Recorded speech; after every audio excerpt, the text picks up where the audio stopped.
Hi, Entipers. My name is Erica Winkle, and I'm going to talk to you about some books by Kylene Beers and Bob Probst. This was my first Kylene Beers book that I got years and years ago and love and still use today. And in this book, she talks a lot about before reading, during reading, and after reading strategies. And for a lot of you, you probably experienced this when you were in school. So the before reading ones were things like making predictions and asking questions and even a little visualizing just from the title and the photo. And then during reading were more the inferring, again, visualizing. And then the after reading were like connecting and doing those written responses. So what happened was Kylene went all around North America and watched people do what she said in this book. And she realized very quickly that teachers were spending a lot of time with before reading strategies. So kids were making tons of predictions and they were asking all these questions. And often the predictions and the questions they were asking took them out of the book, didn't keep them in the book. So if it was about a vacation, the kids would go off about all these vacations they've had and make all these connections to that. And so she's like, that's not going to help people become good readers. So she got together with Bob Probst. And what I really like about what he brings to the table is he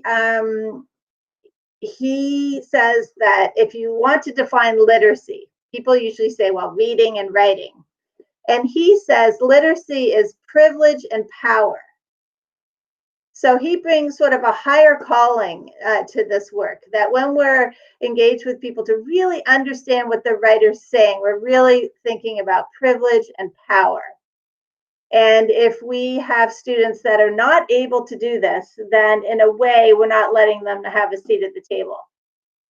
So he brings kind of a nice, a little more intense thing to these books. So they wrote two books, Notice a Note and Reading Nonfiction.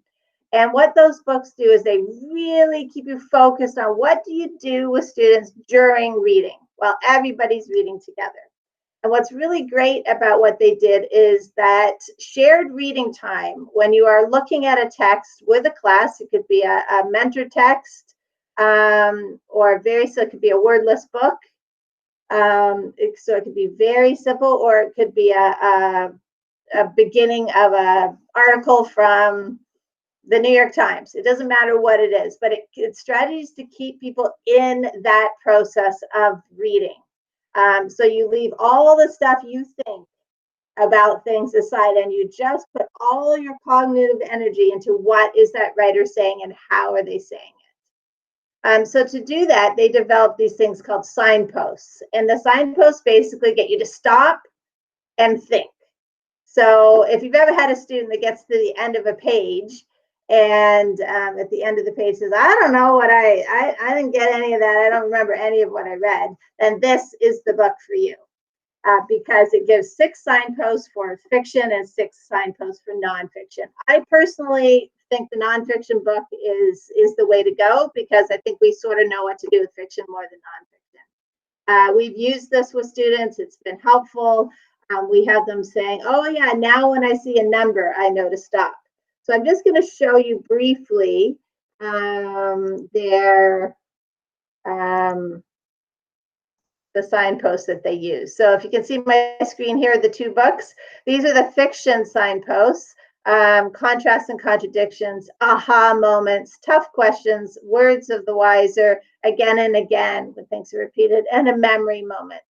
And the nonfiction ones, which are really important now and with what's going on in the world, contrast and contradictions. You hear that, you should stop and think. Absolute or extreme language. That's a bit rampant right now in our society. Numbers and stats. You should always stop and say, why did they choose that? Quoted words. Stop and say, why did they interview that person? Why is that voice so important? And word gaps. So it's that gets to word choice. So in the end, I am just going to say that you won't go wrong with both these reads, with all these reads, but the Notice a Note and the Reading Nonfiction will really give you concrete strategies what to do during reading with students in your shared reading. It also works when you send them off to independent because it's like those little bells ringing in their head, and you can say, hey, did anybody find any word gaps today, or contrasts, or numbers and stats that jumped out at them? So thank you. Enjoy.